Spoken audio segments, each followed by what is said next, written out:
Welcome to Zero Pages Given, the book club for people who'd rather listen than flip. Here, we don't just skim the book, we dive headfirst into the words, the worlds, and the weirdness hiding between the chapters. So if you're too tired to read but still want the hot takes, plot twists, and deep dives, you're in the right place.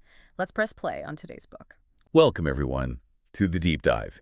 Have you ever, found yourself wondering if there's maybe a more effective way to connect with people, to build those really genuine relationships, or maybe just to navigate those tricky conversations with a bit more, effortless grace? It's such a fundamental thing, isn't it? This sort of human quest for connection and influence. Exactly. It's this desire we all have to be understood, to feel valued, and, to positively influence the world around us in some way. Definitely. I mean, from the smallest little daily interaction right up to the most complex professional negotiation, that ability to genuinely connect and, influence, it's just paramount. Yeah. It really forms the bedrock of so much of our success and I think ultimately our happiness too.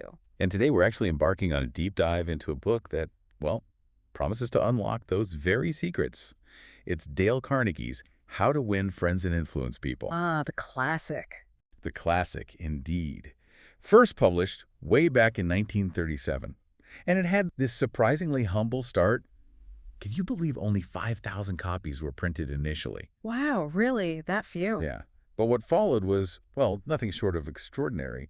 It just exploded, became an international bestseller, printed edition after edition, Right. and remained astonishingly relevant for generations. I mean, even into the 80s, almost half a century later, people were still discovering it. It's a true testament, isn't it, to the timeless fundamental truths about human nature that Carnegie so meticulously uncovered. Yeah. And our mission with this deep dive today really is to distill those core principles of human relations he documented. We want to offer you a kind of direct shortcut to being truly well-informed on what makes people tick. Like lifting the hood a bit. Exactly. We'll be extracting practical insights you can apply immediately, whether you're dealing with family, friends, or maybe the toughest business challenges you face. Yeah. And what I find particularly compelling is that Carnegie himself wasn't like a static author. He didn't just write it and leave it. No, not at all.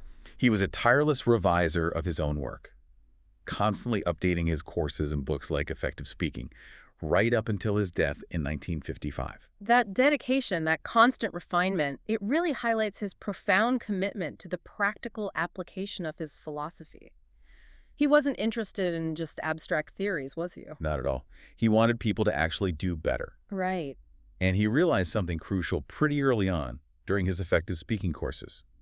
He saw that adults actually needed training in getting along with people in everyday business and social contacts, maybe even more than they needed public speaking skills. That's fascinating. So it wasn't just about speaking at people, but connecting with them. Precisely. He even expressed this personal regret, wishing such a book had been available to him 20 years earlier. Imagine that. Wow. And this realization led him down a path of some really, eye-opening research, didn't it? It really did. The Carnegie Foundation for the Advancement of Teaching, later confirmed by the Carnegie Institute of Technology, they found something quite striking. Even in highly technical fields like engineering, right?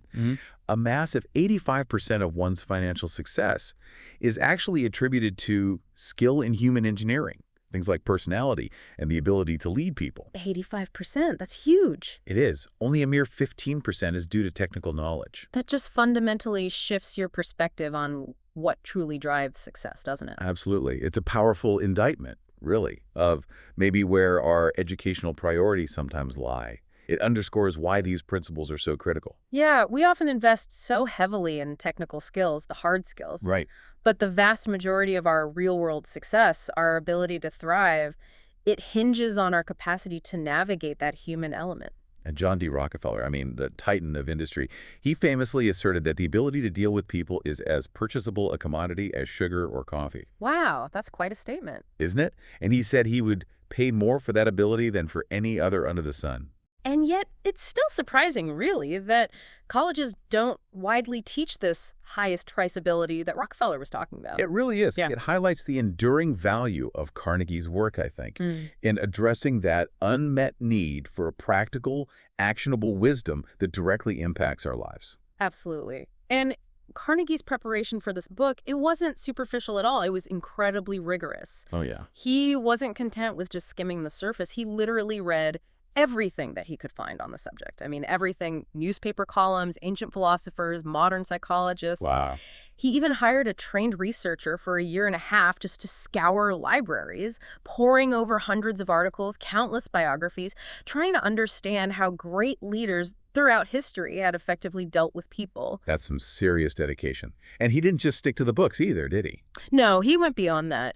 He personally interviewed dozens of famous individuals of his time, people like Marconi, Edison. Inventors. Right. Franklin D. Roosevelt, James Farley, Owen D. Young, even popular movie stars. He wanted to uncover their unique techniques for connecting and influencing firsthand. So this wasn't just some abstract armchair theory. Not at all. It was a deeply researched, really robust foundation for the powerful principles we're about to dive into. Okay, and this brings us to a really profound observation from Professor William James of Harvard. He noted something like, compared to what we ought to be, we are only half awake.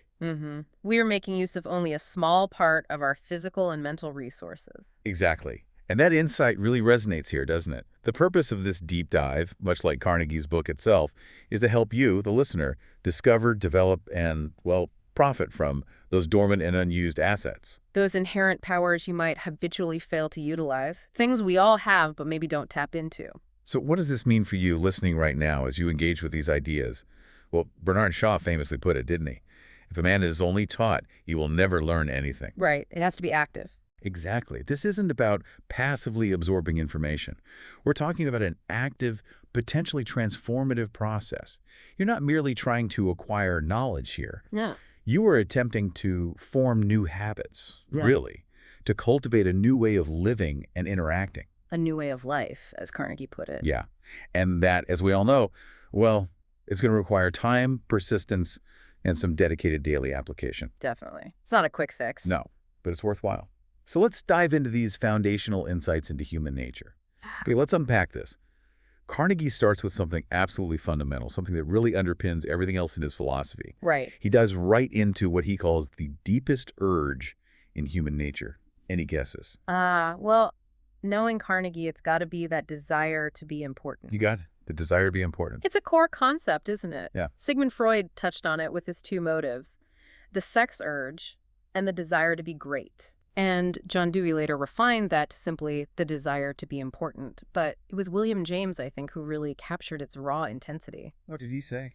He said, the deepest principle in human nature is the craving to be appreciated. Craving, not just a desire, a craving. Exactly. It's more than a wish. It's this profound, gnawing hunger deep inside us. A hunger indeed.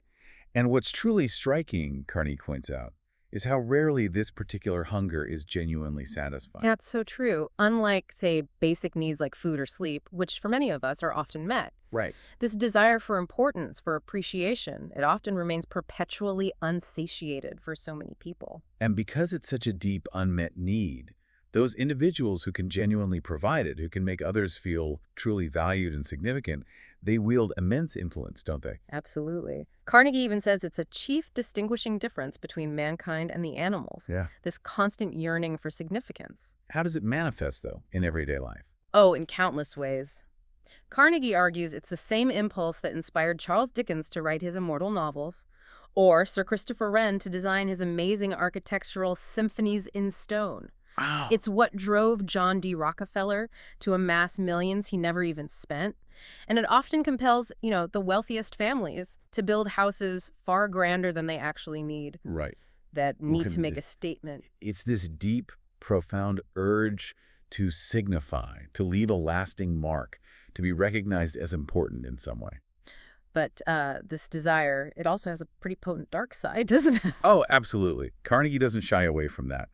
E.P. Mulrooney, who was the NY police commissioner back then, observed that young criminals are often just filled with ego. After an arrest, their very first request isn't usually for a lawyer, but for the lurid newspapers that make him out a hero. Seriously? Yeah. Over getting legal help? Apparently so. The prospect of jail seemed almost secondary as long as they could gloat over their picture-sharing space with movie stars and athletes.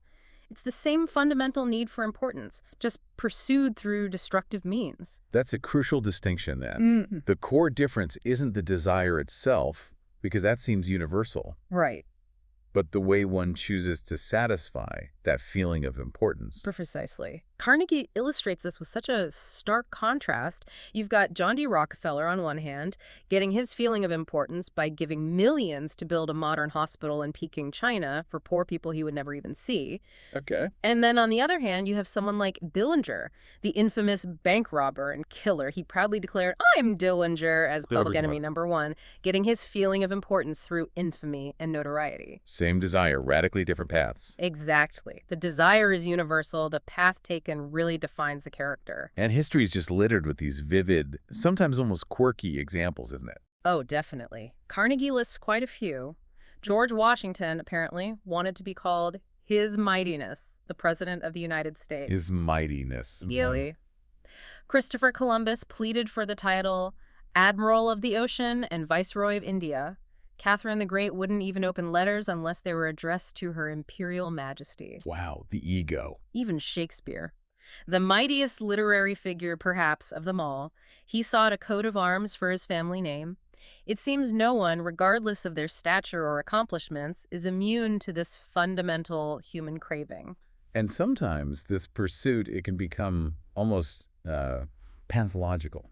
Yeah, Carnegie touches on that too. He recounts the story of a patient whose life was so tragic, so filled with disappointment, that in her imagination she divorced her husband, Okay. married an English aristocrat, and insisted everyone call her Lady Smith. Oh my. And her doctor, recognizing her newfound happiness in this delusion, actually declared he wouldn't try to restore her mental health if he could because, as he put it, she is happier now. That's a stark example. Almost disturbing. It is. It shows the extreme length people might go to achieve that feeling of importance, even if it means retreating into delusion. It really forces you to consider the profound, sometimes desperate impact of this fundamental human need. Okay, let's transition now into the more practical side. The fundamental techniques Carnegie lays out for handling people effectively. And we start with the principle that I think many of us, myself included, often struggle to consistently apply. Which one's that? Principle number 1, don't criticize, condemn, or complain. Ah, yes. It's fascinating how deeply ingrained that urge to criticize is in us, isn't it? Yet, as Carnegie points out, it's often profoundly ineffective. Why does he say it's ineffective? Well, he calls criticism futile mainly because it immediately puts people on the defensive. Right, they shut down. Exactly. It makes them strive to justify themselves rather than actually listen or consider changing. But he also labels it dangerous. Dangerous, how so? Because it wounds a person's, precious pride. It hurts their sense of importance, that core need we just talked about, and it almost invariably arouses deep resentment. Yeah, that makes sense. You attack someone, they're not likely to thank you for it. Precisely. And it makes perfect sense when you think about basic human nature. From criminals to presidents, Carnegie notes, individuals rarely blame themselves for anything. True. It's always someone else's fault. It's an almost automatic human response to rationalize our actions. And criticism just reinforces that. It prevents people from acknowledging their faults, which pretty much hinders any real chance for change or self-improvement. It just solidifies their resistance. Have there been examples of this in history? Oh, plenty. Carnegie mentions Theodore Roosevelt vehemently criticizing President Taft, but Taft, apparently with tears in his eyes, consistently maintained, "I don't see how I could have done any differently from what I have." So the criticism just bounced off. Completely. It failed to change his mind or his perspective. It just highlights that attacking someone's actions often just entrenches their position further. Okay, so this raises a really important question then. If criticism is so ineffective, maybe even counterproductive, what's a more, productive approach? That's where B.F. Skinner, the world-famous psychologist, comes in. His experiments provided a pretty scientific answer. What did he find? He proved pretty conclusively that an animal rewarded for good behavior will learn much more rapidly and retain what it learns far more effectively than an animal punished for bad behavior. Okay, that makes sense for animals. Right. But Skinner noted that later studies extended this same principle powerfully to humans as well. Positive reinforcement, not punitive criticism, is the far more potent force for encouraging change. And we can kind of trace this wisdom back through history too, can't we? Like with Lincoln. Absolutely. Young Abraham Lincoln apparently experienced what Carnegie calls a most lurid personal incident. He wrote this stinging, anonymous pamphlet ridiculing a politician named James Shields. Yeah, is right. It led to Shields challenging him to a duel. A duel. Seriously, seriously. Lincoln, apparently having the choice of weapons and longer arms, chose cavalry broadswords. Luckily, seconds intervened at the last minute. Wow, close call. Very. But that intense, almost deadly experience taught him, as Carnegie puts it, an invaluable lesson. He reportedly never again did he write an insulting letter. Never again did he ridicule anyone.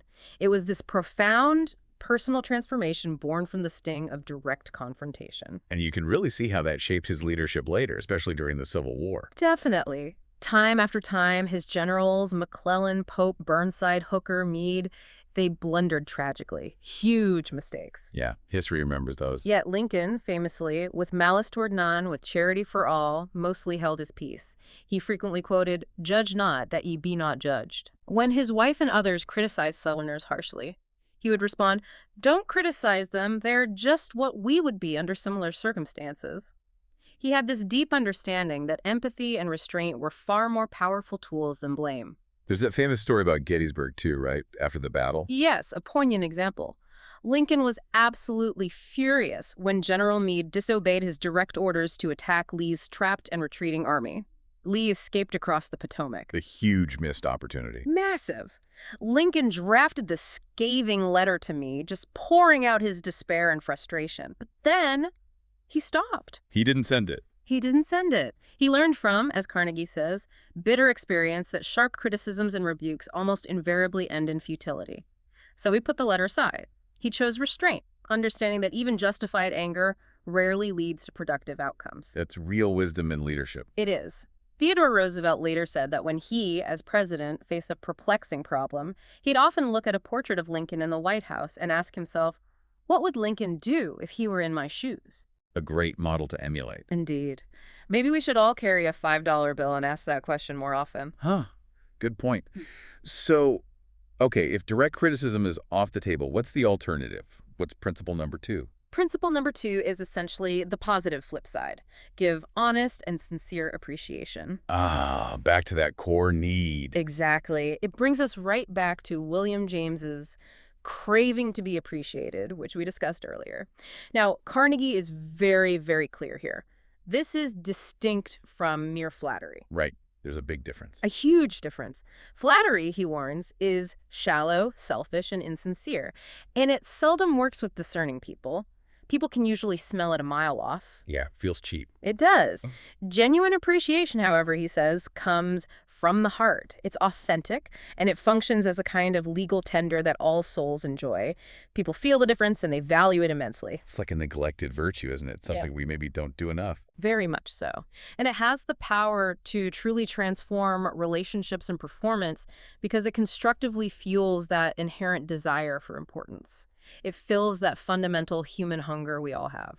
And the examples of its impact? Well, Carnegie mentions a study on runaway wives from that era. The main reason cited, lack of appreciation. Wow, that simple? Apparently so, and he speculated that a similar study of husbands would likely yield the same result. It just highlights how widespread and impactful this kind of emotional neglect can be in our closest relationships. It really makes you think. And another insight here that really resonates is how even simple, small acts of appreciation can have these profound, sometimes life-changing consequences. Like what?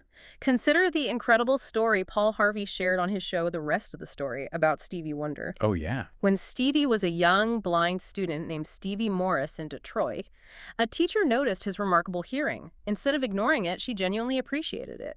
She asked him to use his special hearing to help the class find a lost mouse in the classroom. Stevie later attributed that specific, simple act of recognition and appreciation as the beginning of a new life.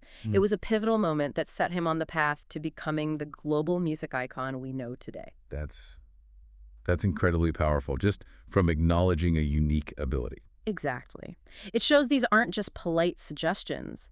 They can have profound, lasting impacts on people's lives by validating their worth and potential. So Carnegie is really urging us to find those everyday opportunities for appreciation. Absolutely. Praising children for good report cards or even their first attempt at baking something, complimenting a chef on a great meal, simply acknowledging a salesperson's courtesy and help. Small things. Small things that make a big difference.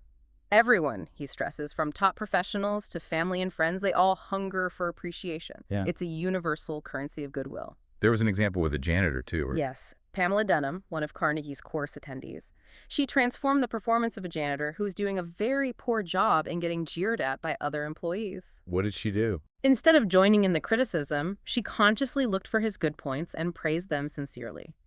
By focusing on and reinforcing the positive, she created a shift in his attitude and his performance improved dramatically. She helped him feel important by recognizing his value, however small the task. It's about actively looking for the good. Precisely. Carnegie encourages us to leave a friendly trail of little sparks of gratitude in our daily interactions.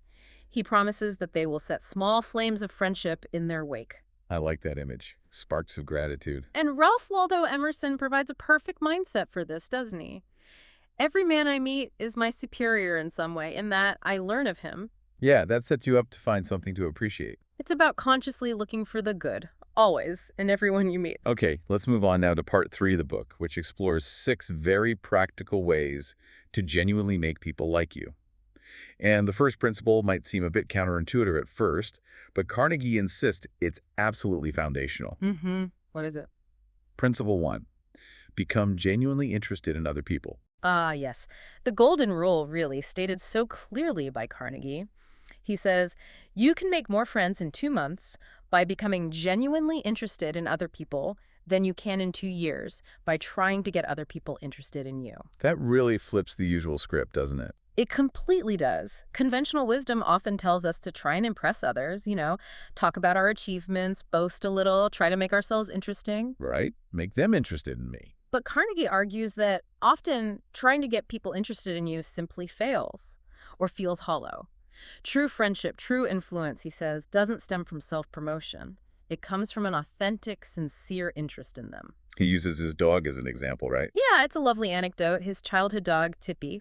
Okay. This little pup provided nothing but unconditional love, meeting Carnegie at the gate with barks of sheer ecstasy. Tippy instinctively understood this principle. He wasn't trying to impress. He was just genuinely thrilled to see Carnegie. And that created this deep bond that Carnegie remembered as a real childhood tragedy when the dog died suddenly. It was that simple, genuine, unadulterated interest that forged the connection. And conversely, we see the downside, the isolation of people who only focus on themselves. Absolutely. Carnegie points to Napoleon. Despite his immense power, in his last meeting with Josephine, he confessed, somewhat tragically, Josephine, you are the only person in the world on whom I can rely. And even then, Carnegie notes, historians doubt if he could truly rely even on her. It just illustrates the profound loneliness that self-centeredness can ultimately create. And Alfred Adler, the psychologist, had a strong warning about this too. A very stark warning, Adler said. It is the individual who is not interested in his fellow men who has the greatest difficulties in life and provides the greatest injury to others. It is from among such individuals that all human failures spring. Wow. All human failures spring from not being interested in others. Yeah. That's a heavy statement. It is profound. It really underscores the societal cost of self-absorption and lack of empathy. One aspect here that really stands out is how practical this insight is, especially for anyone in a public-facing role, like writers or speakers. Yeah, Carnegie tells a story about a magazine editor who could tell if an author genuinely liked people just by reading a few paragraphs of their story. Really? He said, if the author doesn't like people, people won't like his or her stories. There was just something that came through in the writing or didn't. An underlying warmth or lack thereof. Exactly. And that's just as true, maybe even more so, for our face-to-face interactions. It's about that genuine connection, that authentic interest that permeates everything you do or say. He talks to a magician too, right? Howard Thurston? Yes, Thurston, a master of illusion, meticulously rehearsed every gesture, every intonation. But his true secret, he confessed, wasn't just the tricks. It was his genuine interest in people. What did he do? Before every single show, he would repeat to himself over and over, I love my audience. I love my audience. He psyched himself up with positive intention. Precisely. And that internal mindset, that genuine feeling, directly translated to his external connection with people. It was in stark contrast, Carnegie notes, to other magicians who secretly thought of their audiences as just a bunch of suckers to be fooled. The audience could feel the difference. That highlights that authenticity is really key here. It can't be faked. No, it has to be genuine interest. And we see this with everyday people, too. Carnegie tells the story of Edward M. Sykes, Jr., a Johnson & Johnson sales rep. What was his technique? He made it a point to always greet the soda clerk and the sales clerk at the drugstore before even approaching the owner. He showed genuine interest in them first. Okay. How did that pay off? Well, one day, the owner was ready to drop J&J products entirely. But the soda clerk, remembering Sykes's consistent friendliness and interest, actually spoke up and advocated for him. No way. The soda clerk saved the account. Yep. It led to the owner not only keeping the line, but doubling his order, becoming a loyal customer. It just demonstrates the incredible power of being genuinely interested in those seemingly unimportant people. Everyone matters. So this principle even works when trying to connect with difficult or maybe highly influential people. Absolutely. Carnegie himself used this exact technique to gain cooperation from sought-after individuals he wanted to speak at his events. Wow. He would write letters expressing sincere admiration for their work. He reached out to busy, famous authors like Kathleen Norris, Fannie Hurst, Ida Tarbell, emphasizing his genuine respect for their achievements. He understood that fundamental truth.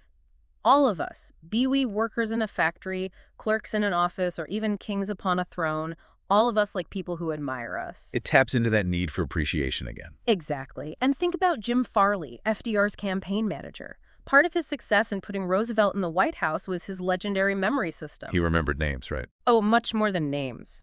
He remembered details about people's families, their businesses, even, famously, the hollyhocks growing in their backyards. He built this incredible, loyal following through this deeply personal and genuine interest in the details of people's lives. That's taking genuine interest to a whole other level. Yeah. Okay, what's the second way Carnegie suggests to make people like you? The second way is beautifully simple, yet profoundly effective. Smile. Just smile. Just smile. It sounds almost too basic, doesn't it? But Carnegie argues a genuine smile is truly a messenger of goodwill. He describes it poetically as the sun breaking through the clouds. For someone who might be under pressure or having a bad day, it costs absolutely nothing, but it creates so much. It brightens the lives of everyone who sees it. It is a universal sign of approachability, isn't it? Yeah. Warmth. Absolutely. And there's a real psychological basis for this, too. Carnegie quotes Professor James V. McConnell, a psychologist from the University of Michigan. What did McConnell find? He stated that a smile actually helps people better supervise, better teach, and better sell goods. It trains happier children.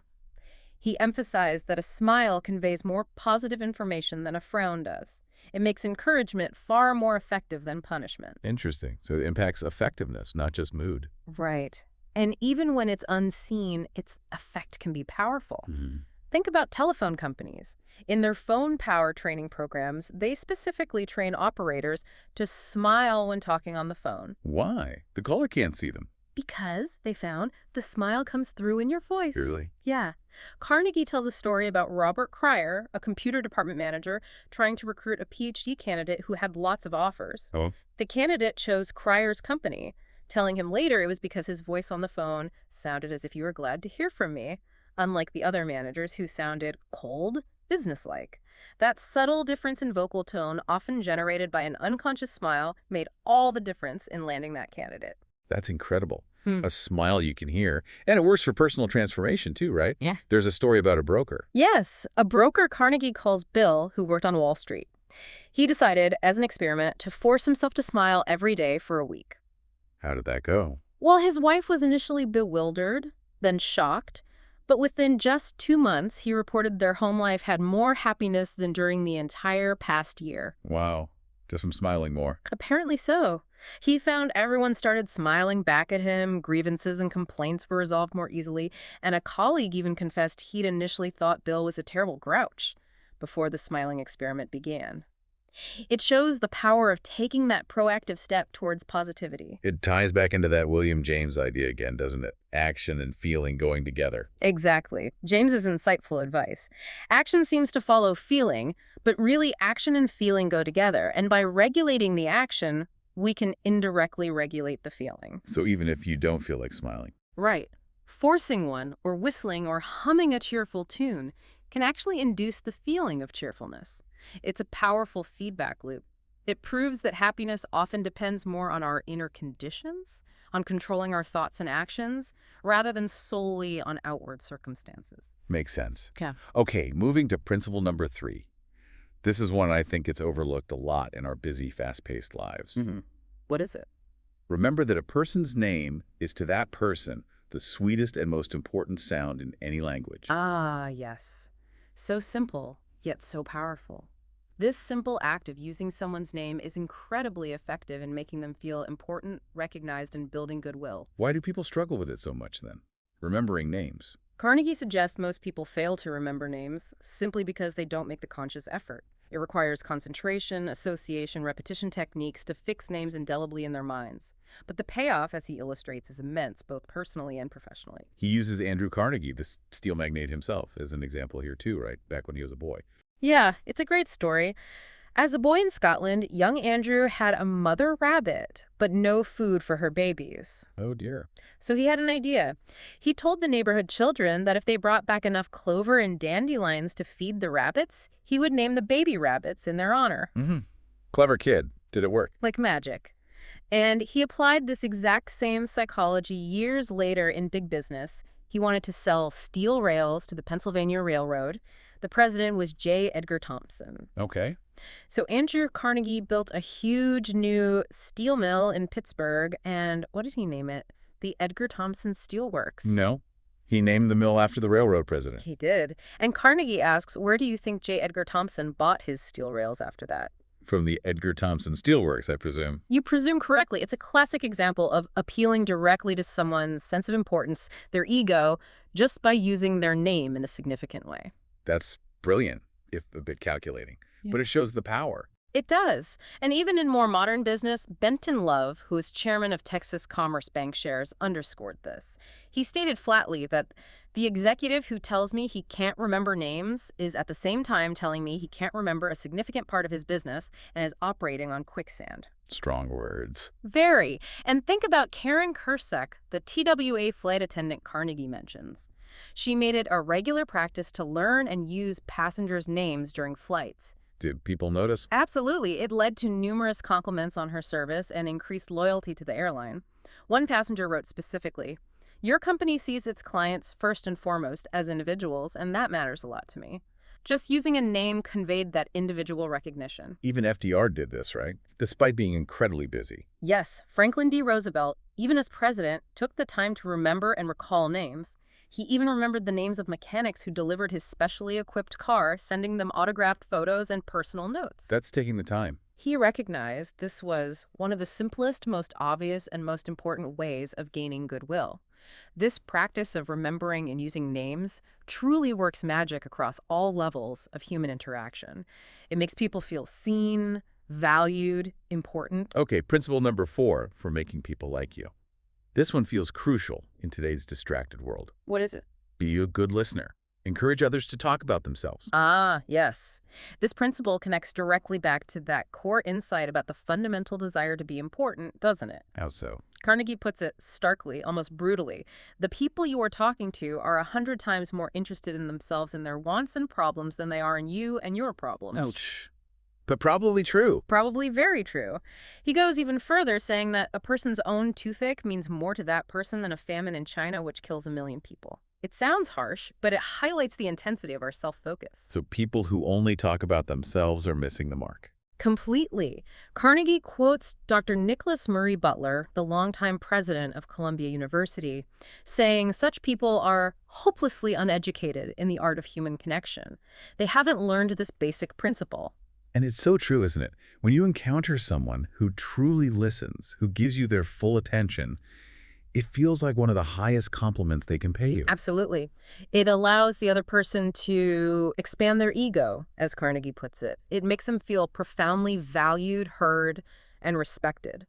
Carnegie had a personal experience with this at a bridge party. Yes, he met a woman who initially asked him to talk about his extensive travels. But he quickly realized as he listened that all she wanted was an interested listener, so she could talk about her own travels and experiences.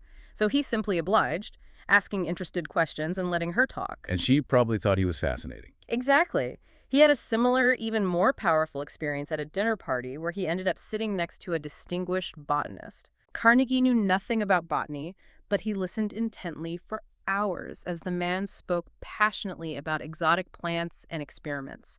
Carnegie showed genuine, sincere interest. What happened afterwards? The botanist later remarked to their host that Carnegie was a most interesting conversationalist. Even though Carnegie barely said anything. Precisely, it beautifully illustrates Carnegie's point. To listen intently means to give your interlocutor the highest appreciation. It's not always about what you say. Dr. Charles W. Eliot of Harvard had a similar view, right?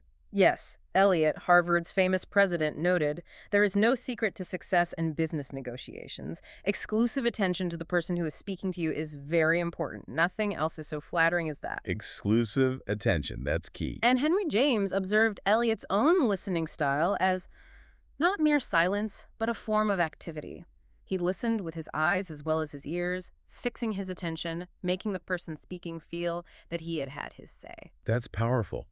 Yet it seems so self-evident, but it's so often ignored in our daily interactions, even in business. Oh, definitely. Carnegie laments how department stores spend thousands on advertising and fancy displays, but then hire clerks who interrupt customers, contradict them, irritate them, and all but drive them from the store. Yeah, bad service can kill a sale fast. He tells a story about a wealthy woman in Chicago, a regular customer who spent thousands each year at a department store.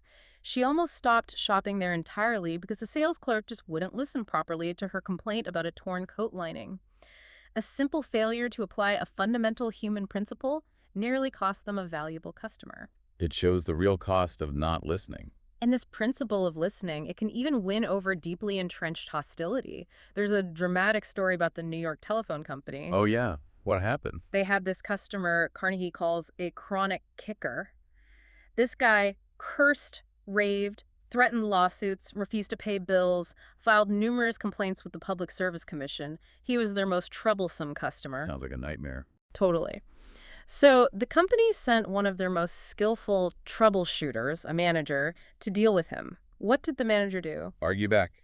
Defend the company. Nope.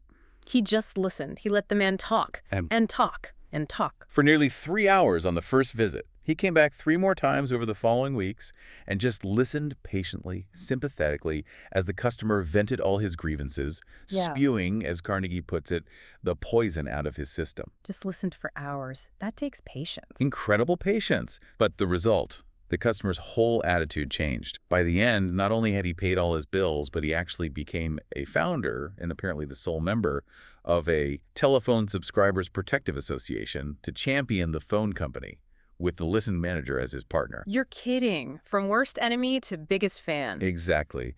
It's a truly dramatic illustration of how empathy and active patient listening can completely transform hostility into cooperation. That's amazing. Okay, what's principle number 5 for making people like you? Principle 5 is talk in terms of the other person's interests. Okay, how does this differ from just being interested in them? It's a subtle but crucial distinction. Being interested is about listening and learning about them. Talking in terms of their interests is about framing what you want to communicate or propose in a way that aligns with their desires, needs, and motivations. Gotcha. So it's about the what's in it for them. Precisely. Carnegie states it very clearly. The only way on earth to influence other people is to talk about what they want and show them how to get it.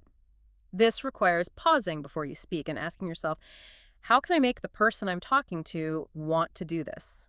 It's a fundamental shift from just stating your own desires to actively understanding and aligning with theirs. FDR seemed to get this intuitively. Yeah, Roosevelt knew, as Carnegie puts it, the royal road to a person's heart is to talk about the things he or she treasures most. Connect with their passions. William Lyon Phelps, the Yale professor, learned this as a kid, right? Yes, a wonderful story. When Phelps was just 8 years old, a New York lawyer came to visit his aunt. Instead of ignoring the bore, the lawyer talked to young Phelps extensively about boats, which was Phelps's passion at the time. Even if the lawyer didn't care about boats. Exactly. His aunt later explained, he saw you were interested in boats, and he talked about the things he knew would interest and please you. He was a gentleman. Phelps said he never forgot my aunt's remark, a lifelong lesson in genuine consideration learned at age 8. That's great. And this principle is particularly powerful in business or sales, I imagine. Absolutely. Carnegie gives the example of Edward L. Chalif, who needed to ask a busy corporation president to sponsor a Boy Scout for a trip to a European jamboree. Tough ask for a busy executive. Right. So before the meeting, Chalif did his homework. He researched the president's interests and discovered he had a passion for scouting himself, having donated significantly before. Ah, connection. Exactly. So Chalice started the conversation not by asking for money, but by talking enthusiastically about their shared interest in scouting. This immediately built rapport and made the president, in Chalif's words, 1/10 as easy to approach. He didn't lead with his request. He led with the other person's passion. He got the sponsorship. Smart. Connecting on their terms first. And we can even apply this at home with family. Stan Novak, who we mentioned earlier, couldn't get his young son Tim excited about going to kindergarten. Commands weren't working. Yeah, kids don't respond well to orders. So Stan and his wife paused and thought, okay, if I were Tim, why would I be excited about going to kindergarten? They brainstormed all the fun things Tim could do there, finger painting, singing songs, playing games. Okay. Then they didn't just tell Tim about it, they dramatized it. They started finger painting enthusiastically at the kitchen table themselves. Tim, seeing the fun, naturally begged to join in. And they said, They casually replied, oh no, you have to go to kindergarten first to learn how. The next morning, Tim was the one impatiently waiting by the door, eager to go to school. They successfully connected his desire for fun and joining in with their desired outcome of him going to kindergarten. that's clever parenting, using their interests. And in a pure business negotiation, Carnegie himself used this masterfully. He was teaching his courses at a New York hotel, and the manager suddenly hit him with a 300% rent increase. Ouch. 300%. Yeah. Carnegie's first instinct was probably to argue, but he didn't. He got a meeting with the manager. Instead of complaining about the rent, he sat down and calmly listed the advantages and disadvantages of his courses being held there, but entirely from the manager's perspective. What kind of advantages? Things like his courses attracted educated, cultured crowds, good publicity. They filled the ballroom on nights it would otherwise be empty, meaning the hotel could charge more for dances and conventions on other nights. He framed it all around the hotel's bottom line. And the disadvantages. Basically, the disadvantage was losing Carnegie's business, meaning less revenue and fewer of those desirable people coming into the hotel. He talked only about what the manager wanted and how keeping Carnegie's courses at a reasonable rate helped the manager get it. What was the result? He negotiated the increase down to just 50% instead of the original 300%. It's a classic textbook example of this principle in action. Talk about what the other person wants and how your proposal helps them achieve it. The contrast between doing this well and doing it badly must be huge. Oh, enormous. Carnegie critiques a typical bad advertising letter he received. It just talked about the agency's desires, their enormous success, what they wanted. It made the recipient feel small and unimportant. Yeah, nobody likes those self-focused sales pitches. Compare that to 2 letters addressing late freight deliveries. The bad letter complains from the company's perspective. We are handicapped by congestion. This situation is interfering, asking the customer to change their schedule for the company's convenience. Okay, sounds annoying. Right. Now, the good letter, it starts with appreciation. Your company has been one of our good customers for 14 years. Then it explains the problem from the customer's viewpoint. Your trucks are held up unavoidably at our pier. Sometimes even your freight is delayed. It acknowledges their pain point. Ah, empathetic start. Exactly. Yeah. And then it offers a solution that clearly benefits the customer. If they deliver earlier, your trucks will be able to keep moving, your freight will get immediate attention, and our workers will get home early to enjoy a dinner of the delicious macaroni and noodles that you manufacture. Huh, nice touch mentioning their product. Isn't it? The good letter sells the solution entirely through the customer's self-interest and convenience. Much more persuasive. This principle seems to work even with really tough personal problems, like the father with the son who wouldn't eat or stop wetting the bed. Yes, a great example of creative application. The father realized nagging wasn't working. He needed to connect the desired actions, eating well, staying dry, to the son's own desires. What are the son's desires? The son wanted to be strong enough to beat up a neighborhood bully who tormented him, and he desperately wanted his own bed, he shared with his grandmother. Okay, typical kid stuff. So the father reframed things. He didn't say, eat your spinach because it's good for you. He said things like, if you eat this, it will help you get strong enough to whip that bully. And regarding the bedwetting, once the son got his own bed that he wanted, the father linked keeping it dry to the pride of ownership. Did it work? Like a charm. The son started eating his vegetables to get strong, and he took pride in keeping his bed dry. The father successfully identified the boy's deeper desires and showed how the suggested actions helped him achieve them. Brilliant. Okay, what's the sixth and final principle in this section for making people like you? The sixth principle is probably the most crucial, really, as it underpins so many of the others we've discussed. Make the other person feel important and do it sincerely. Back to importance again. Yeah. It really is central. It absolutely is. Carnegie calls it the all-important law of human conduct. It's that constant craving to be appreciated, that desire to be important, that fundamentally differentiates humans and, he argues, drives civilization itself. But he stresses the sincerity part, right? Not just empty flattery. Vitally important. He reiterates that people don't want cheap, insincere flattery. They can sense it. What they crave is sincere appreciation and hearty approbation, as the industrialist Charles Schwab put it.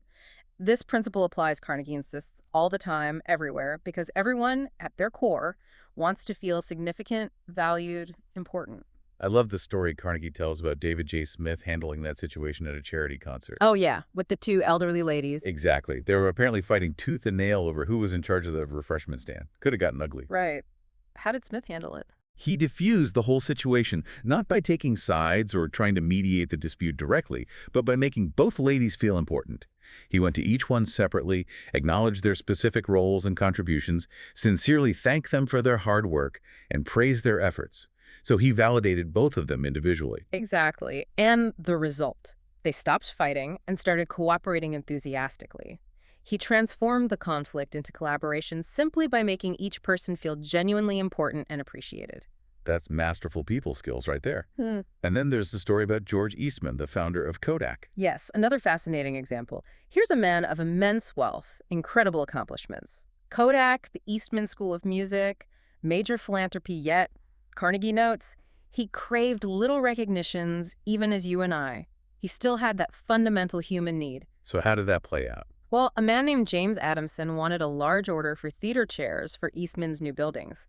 He got an appointment. But when he went into Eastman's magnificent office, he didn't immediately launch into his sales pitch. What did he do instead? He stopped and sincerely admired the office itself, saying something like, "Mr. Eastman, I've seen many offices, but this is the most beautiful I've ever seen." Just an honest compliment about the surroundings. Exactly. But it tapped right into Eastman's pride. Eastman beamed and replied, "Yes, I designed it myself." This simple act of sincere appreciation completely changed the dynamic.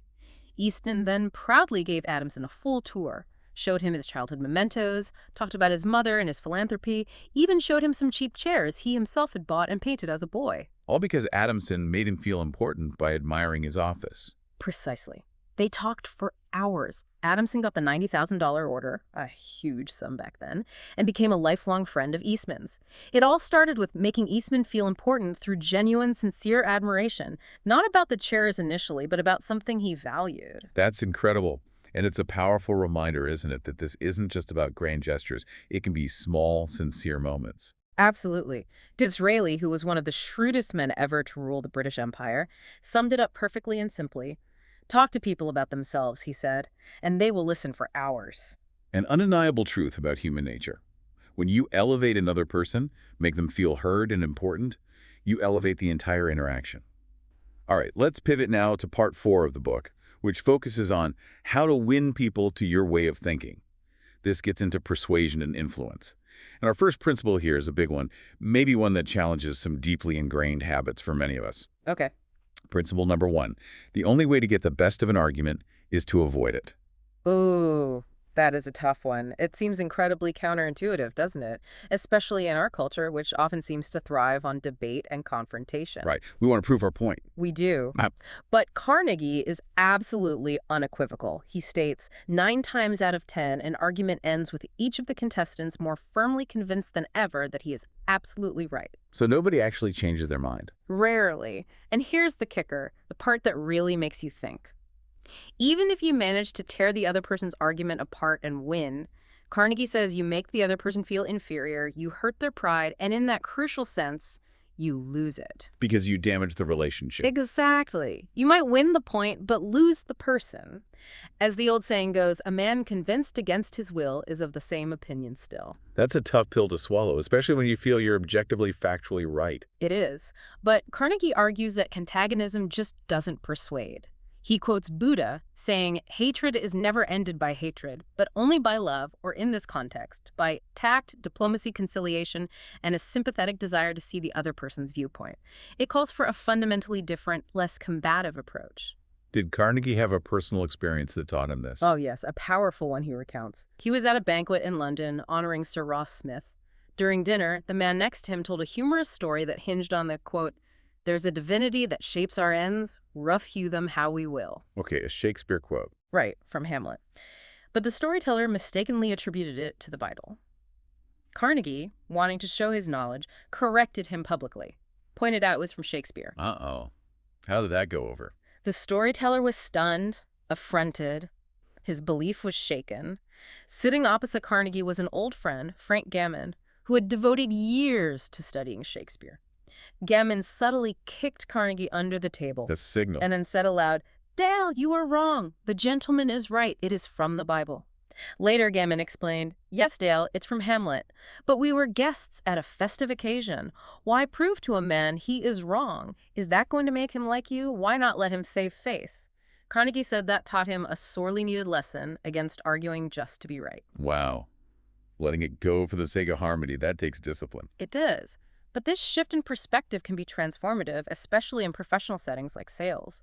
Carnegie tells of Patrick J. O'Hare, a salesman for the White Motor Company. What was his story? Before taking Carnegie's course, O'Hare apparently loved to argue. If a potential buyer criticized white trucks, he'd jump right in and fight back. He rarely made sales. Surprising. But after the course, he changed his approach completely. If a buyer said, "What? A white truck? They're no good. I'm going to buy the Who's It truck," O'Hare wouldn't argue. He'd say, "Brother, the Who's It is a good truck. If you buy the Who's It, you'll never make a mistake. Their trucks are good, and they're made by a fine company." He'd agree with the criticism. He'd agree and even praise the competitor. This completely disarmed the buyer. They weren't expecting agreement. Then O'Hare would pivot gently, saying, "But you know, the white truck has these advantages." He invited them into a conversation, not a confrontation, and his sales soared. He learned that arguing simply didn't pay. That's a great practical example, and Lincoln had some wisdom on this too, about avoiding conflict. Yes, timeless advice. He once reprimanded a young Army officer for getting into a heated argument with an associate. Lincoln advised him to avoid personal contention, saying, "Better give your path to a dog than be bitten by him in contesting for the right. Even killing the dog would not cure the bite." A vivid analogy. Some fights just aren't worth the damage, even if you win. Exactly. It reminds us that some battles, especially those driven by ego, just aren't worth fighting, no matter how right you believe yourself to be. This principle also seems to echo the wisdom of great thinkers throughout history. It really does. Carnegie quotes Galileo, "You cannot teach a man anything. You can only help him to find it within himself.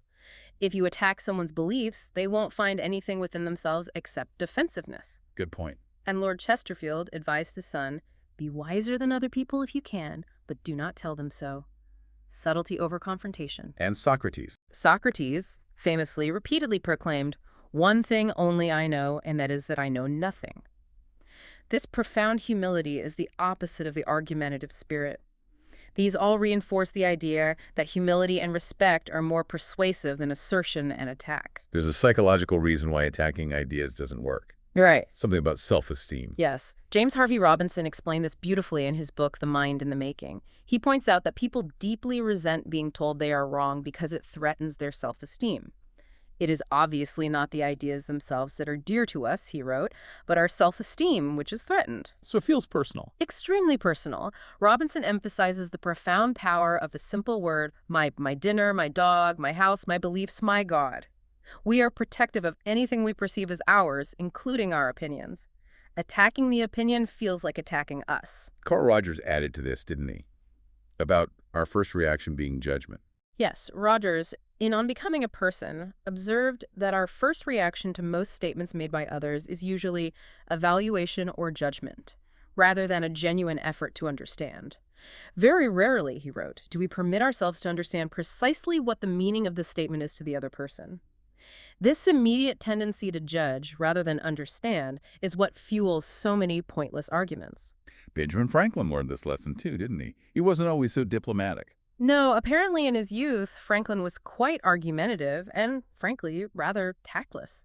But after receiving what he called a smirting rebuke from an older friend, he underwent a profound transformation. What did she change? He made a conscious rule for himself to forbear all direct contradiction of others' opinions and to avoid using words that implied a fixed opinion, like certainly or undoubtedly. So what did he say instead? He adopted softer, more tentative phrases like, I conceive, I apprehend, or it so appears to me at present.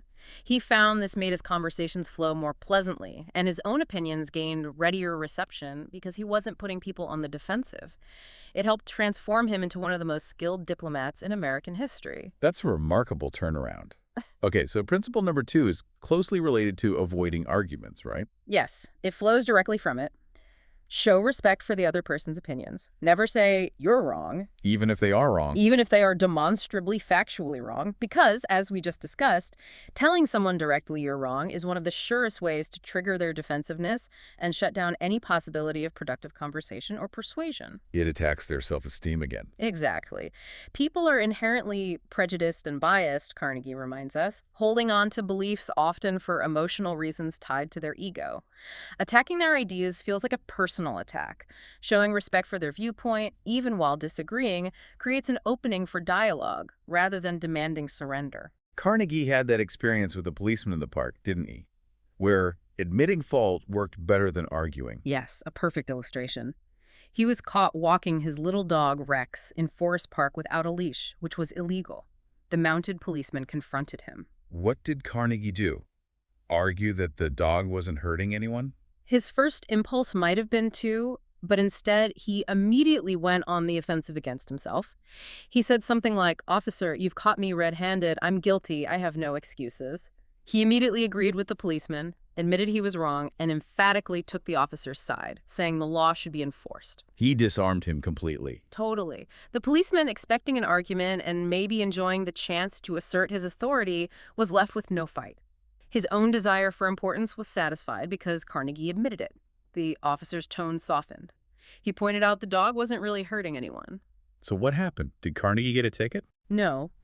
The officer ended up suggesting Carnegie just let the dog run over the hill there where I can't see him, and they'd forget about it.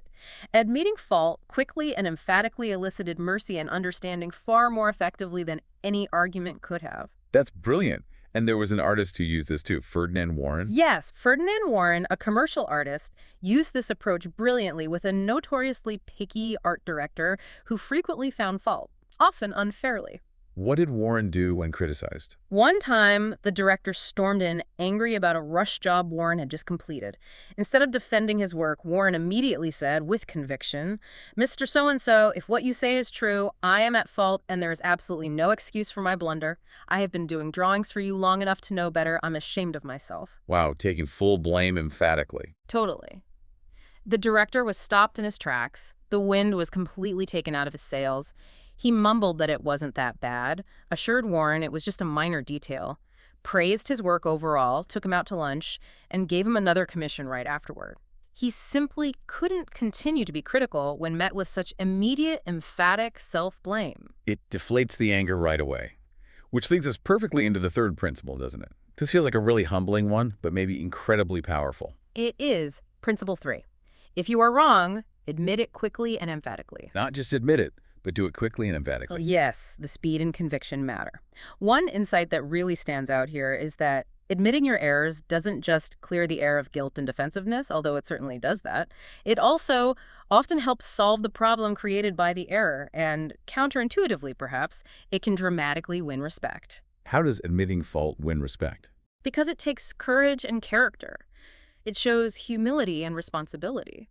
Carnegie gives an example of a company manager whose department made an error. His boss kept blaming different departments in turn. Passing the buck. Right. But each time the boss accused a different area, this particular manager consistently replied, "No, you're right. It was my fault." He just kept tucking responsibility. Even if it wasn't entirely his department's fault. It seems so. Finally, after several rounds of this, the boss, completely disarmed, just said, "Okay, it was your fault. Now straighten it out."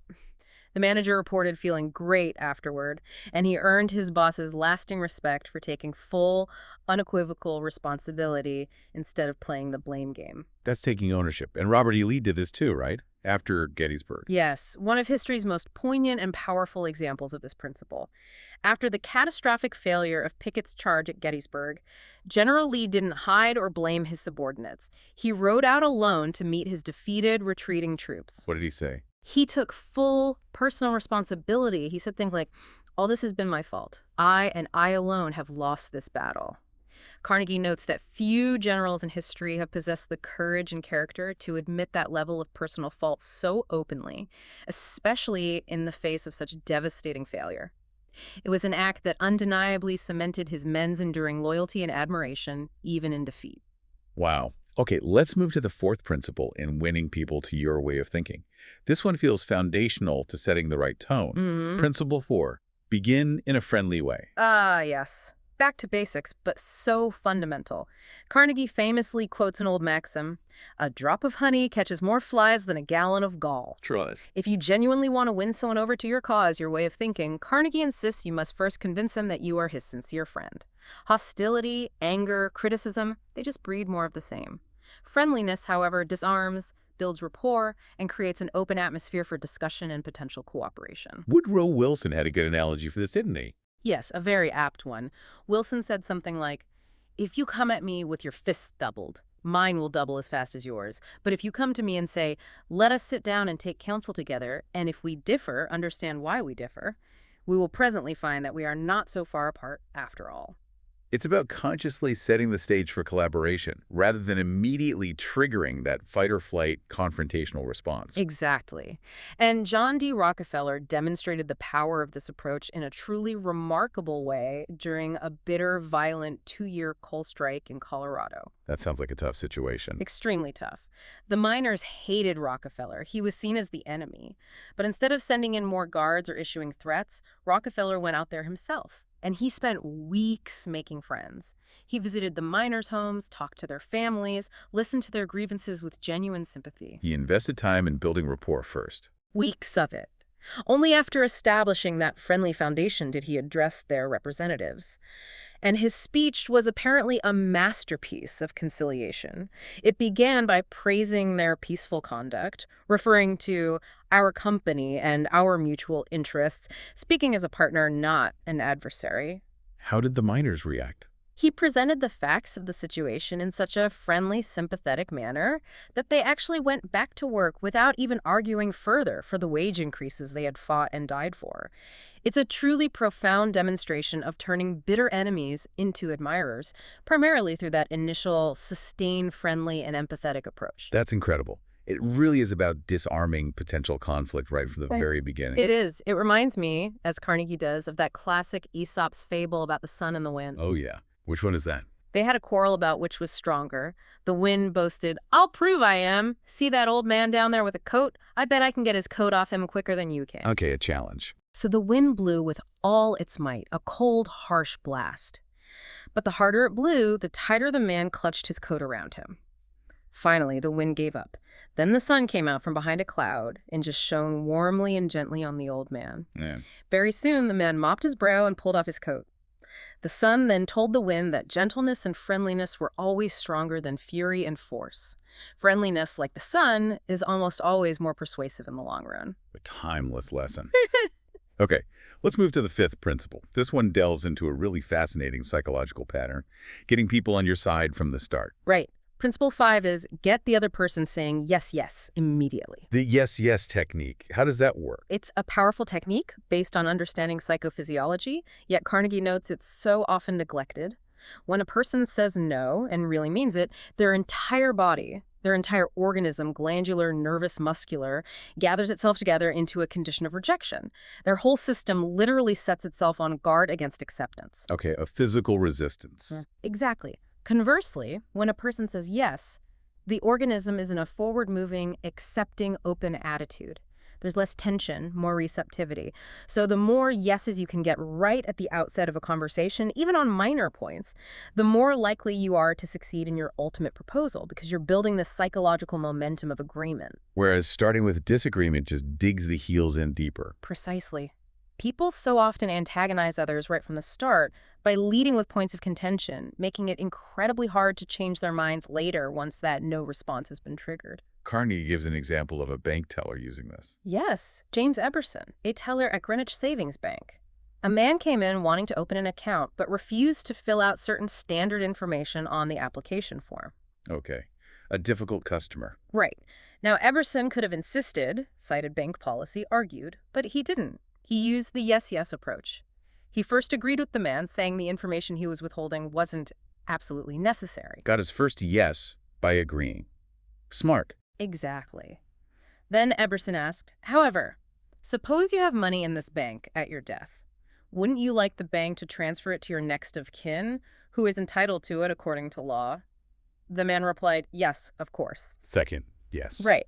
Eberson then gently linked providing the next of kin's name to fulfilling that desire the man had just affirmed. He said, don't you think it would be a good idea to give us the name of your nearest relative so that in the event of your death, we could carry out your wishes without error or delay? The customer saw the logic, connected to his own affirmed desire, and agreed. Brilliant. He led him there with yeses. Not only did the man give all the information, he even opened a trust account for his mother and readily answered all the questions about her, too. All because Eberson skillfully got him moving in the affirmative direction first.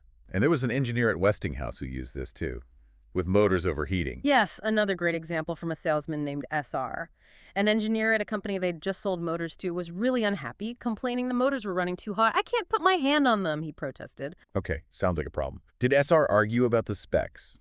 No. SR knew arguing was pointless. He started by seeking points of agreement. He asked, well, look, Mr. Smith, I agree with you 100%. If those motors are running too hot, you ought not to buy any more of them. First, yes agreement. You must have motors that won't run any hotter than standards specified by the National Electrical Manufacturers Association, mustn't you? Engineer. Yes. Second, yes. SR.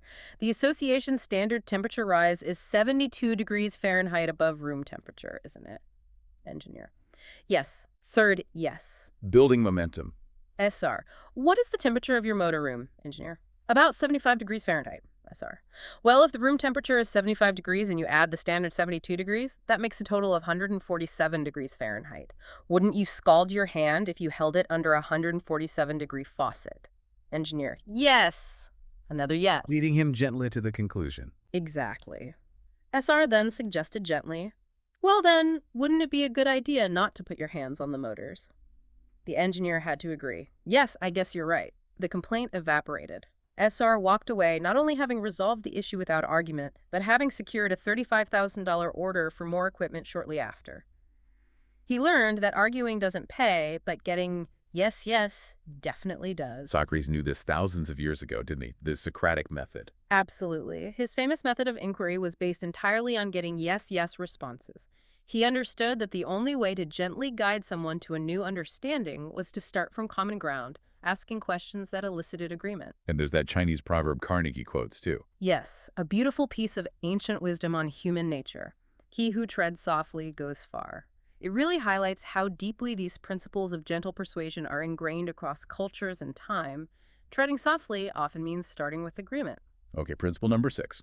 This one feels like it connects back to being a good listener. It does, very closely. Principle 6 is, let the other person do a great deal of the talking. Let them talk more than you. Yes, because, as Carnegie keeps reminding us, people are generally 100 times more interested in their own wants, problems, and experiences than they are in yours. Trying to dominate the conversation, constantly talking about yourself or your achievements, often backfires. Why is interrupting so bad here? Interrupting is dangerous, Carnegie warns, because people simply won't listen effectively to you while they still have their own ideas and feelings crying for expression. They're just waiting for their turn to talk again. Patient, open-minded listening, however, encourages them to express themselves fully, feel heard, and feel profoundly valued. There's that amazing, almost accidental story illustrating this with the salesman who lost his voice. Oh yes, GBR, an upholstery fabric salesman. He had a crucial meeting lined up with the head of a large automotive company, a potential $1.6 million contract on the line.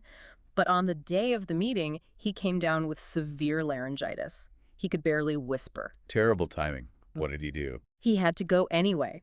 When he got into the meeting, he croaked out an apology and wrote on a pad, "Gentlemen, I have lost my voice. I am speechless." The company president, seeing his predicament, actually said, "I'll do the talking for you." The client did the talking. Yes. The president picked up GBR's samples, praised them enthusiastically, discussed their merits, even debated the pros and cons with his own executives while GBR sat there. GBR's sole participation consisted of smiles, nods, and a few gestures. And the result. He got the contract, the largest one he'd ever received. He reflected later with some humor that he probably would have lost the contract if I hadn't lost my voice, because he likely would have talked too much about the wrong things. It was an accidental but incredibly powerful discovery of the value in letting the other person lead the conversation. That's an incredible story. Accidental success through silence. And it applies in family settings too, right? Like with Barbara Wilson and her daughter. Yes, a poignant example. Barbara Wilson's relationship with her teenage daughter, Lori, was deteriorating rapidly. Mrs. Wilson was constantly lecturing, criticizing, giving orders. Lori was becoming resentful and withdrawn. Sounds familiar for many parents. Very. But one day, exhausted and frustrated, Mrs. Wilson stopped lecturing and simply asked with genuine bewilderment, "Why, Lori, why?" Just asking that open question and then truly listening changed everything. What happened? Lori opened up. She poured out her feelings, revealing she felt bossed around, treated like a child, and most importantly, she felt her mother never listened to her. She needed to be heard, not constantly directed. Mrs. Wilson realized she'd been doing all the talking and none of the listening. Their relationship, she reported, improved immeasurably, almost overnight, simply because the mother finally started letting her daughter do the talking. Powerful lesson there for parents. And for job interviews too. Charles Cubelis. Yes, Charles T. Cubelis, applying for a job with a large corporation, understood this principle intuitively. Before his interview with the founder, he spent hours researching the company's history and the founder's early career. Good preparation. But in the interview, he didn't use that research to show off his knowledge. Instead, he used it to ask the founder questions that encouraged him to reminisce about his early struggles, his challenges, his proudest achievements. So he got the founder talking about himself. Exactly. The founder talked for a long, long time, clearly enjoying the opportunity to share his story and feel important. At the end, he turned to Cubelis and said simply, "I like the way you operate. You seem to understand things. I want you." Cubelis was hired not because he boasted about himself, but because he skillfully let the other person do the talking and feel valued. It connects to that French philosopher's quote too, right? La Rochefoucauld. Oh. About friends and enemies. Yes, a very shrewd observation from La Rochefoucauld. If you want enemies, excel your friends. But if you want friends, let your friends excel you. Why is that? Because, Carnegie explains, when our friends excel us, they feel important. But when we excel them, they often feel inferior and envious. So letting others shine, letting them talk about their successes, is often a better way to build rapport than constantly highlighting your own. So letting others talk, especially about their achievements, makes them feel good and strengthens the connection. Precisely. Henrietta G., a placement counselor mentioned in the book, was initially unpopular because she constantly boasted about her own successful placements. After taking the course, she started asking her colleagues about their achievements and listening intently. She quickly became the best-liked placement counselor in the office simply by shifting the focus off herself. Okay, our seventh principle for winning people to your way of thinking. This one feels a bit subtle, maybe even manipulative if not done right. It can seem that way, but if used ethically, it's incredibly effective. Principle 7. Let the other person feel that the idea is his or hers. Make them think it was their idea. Essentially, yes. Carnegie argues that people naturally have more faith in ideas they discover for themselves than in ideas that are just handed to you on a silver platter, no matter how brilliant the idea might be. Why is that? Because nobody likes to feel like they're being sold something or being told what to do. We all prefer to feel that we are buying of our own accord or acting on our own ideas. It taps into our need for autonomy and importance. So Carnegie suggests it's often wiser to make suggestions, plant seeds, ask questions, and let the other person think out the conclusion and feel ownership of it. This fosters cooperation rather than the resentment that often comes from feeling pressured. Can you give an example of this in action? Adolf Seltz, the sales manager. Yes, a great example of empowering a team. Adolf Seltz was managing an automobile sales team that was discouraged and lacking motivation. Sales were down. What did he do? Give them a pep talk? No. He called a meeting, and instead of telling them what to do, he asked them what they expected from him as a manager. He wrote all their ideas and expectations down on the blackboard, things like support, training, fairness. Okay, turning the tables. Exactly. Then, once their list was complete, he asked, "Now, what do I have a right to expect from you?" The salesman, feeling heard and respected, readily volunteered answers like loyalty, honesty, initiative, optimism, and one even enthusiastically offered to work 14 hours a day if needed. Wow. They set their own high standards. Precisely. Because they felt the expectations came from them, they owned them. Seltz reported that sales improved phenomenally afterward. He let them feel the commitment was theirs. And the artist, Mr. Wesson, who struggled to sell his sketches. Another perfect illustration. Wesson was trying for years to sell his fashion sketches to a particular New York buyer without success. Lectures, arguments, showing finished work, nothing worked. So how did he apply this principle? He changed his approach completely. Instead of showing finished sketches, he took several unfinished sketches to the buyer. He said something like, "Here are some incomplete ideas. Won't you please tell me how we could finish them up in such a way that you could use them?" Asking for the buyer's input and expertise. Exactly. He let the buyer feel like a collaborator, not just a customer. The buyer looked them over, made suggestions, essentially dictating how they should be finished. Wesson went back, had the sketches finished exactly according to the buyer's instructions, and returned. What happened then? The buyer took them all, and not just those few. He ended up ordering scores more sketches based on that collaborative process. Why? Because, as Carnegie says, he felt he was creating the designs himself. He wasn't being sold to, he was buying his own ideas. That's brilliant. It taps right into ego and creativity. Stan Novak's son in kindergarten fits here too, right? Perfectly. The parents didn't tell Tim kindergarten was fun. They dramatized the fun activities, letting Tim discover his own desire to join in. They made going to kindergarten feel like his idea, something he wanted, not something they were forcing on him. And Colonel House, President Wilson's advisor, was a master of this. A legendary master. House, who is arguably one of the most influential figures behind the scenes in American politics, understood President Wilson's psychology perfectly. He would subtly plant ideas in Wilson's mind, often through casual conversation or memos. And if Wilson liked the idea? House would carefully let Wilson mull it over and eventually come to believe it was his own original thought. House famously said he didn't care about credit, she wanted results. He would even give Wilson public credit for ideas that had originated with him, understanding that letting the president feel ownership was the key to getting things done.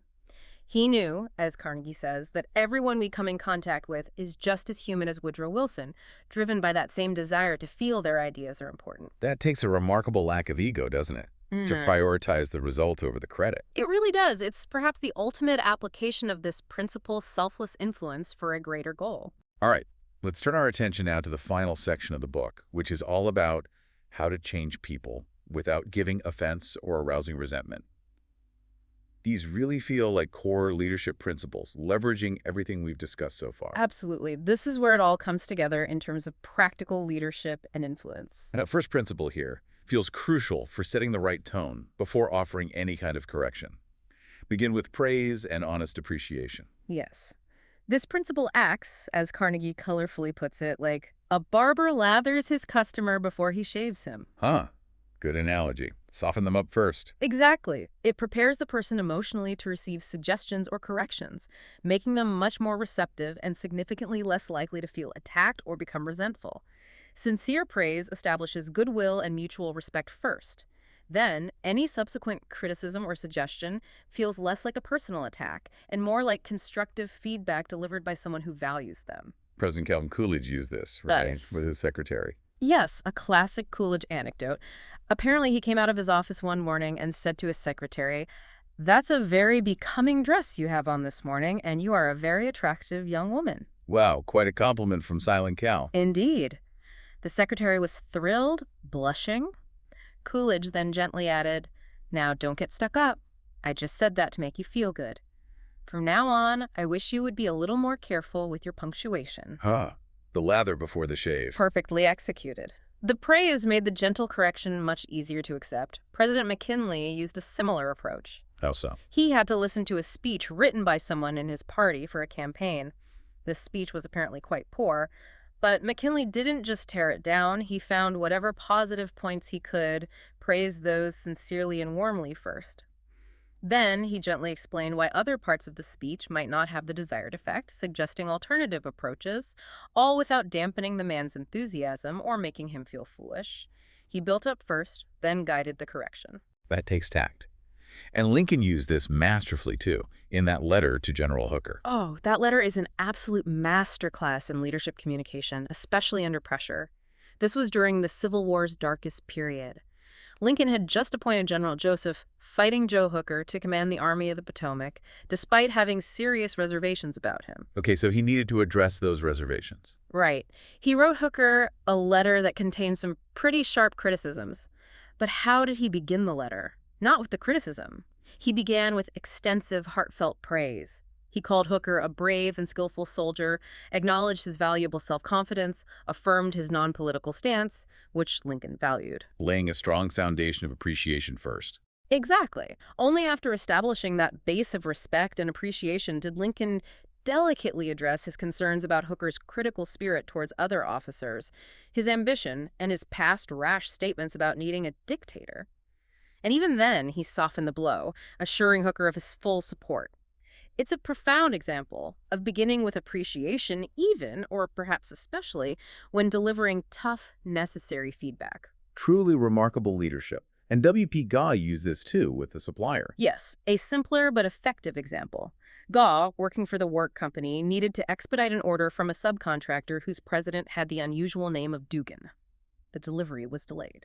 How did Gaw approach it? Did he complain about the delay? No. He called the president and started the conversation by remarking with sincere curiosity, "Do you know, Mr. Dugan, you are the only person in Brooklyn with your name." He began with a unique, personal piece of praise. How did Dugan react? He was incredibly pleased. He chatted enthusiastically about his family history. Only after that friendly opening did Gaw mention the delayed order. Dugan immediately promised the material would be shipped right away, even if other orders have to be delayed, without Gaw even needing to explicitly ask or pressure him. The initial sincere appreciation paved the way. Okay, our second principle in this section is about delivering the correction itself. Call attention to people's mistakes indirectly. This builds on the idea of avoiding direct confrontation. Direct criticism, as we know, almost always triggers defensiveness. Indirectly highlighting mistakes, however, allows people to save face, recognize the issue themselves, and encourages them to correct their behavior on their own initiative without feeling forced or attacked. How does this work in practice? It sounds tricky. It can be subtle. Carnegie notes this approach works wonders with sensitive people because it preserves their sense of importance and makes them far more receptive to change. They don't feel personally attacked or shamed. Any examples? The mayor of Orlando? Yes, Carl Langford, when he was mayor of Orlando.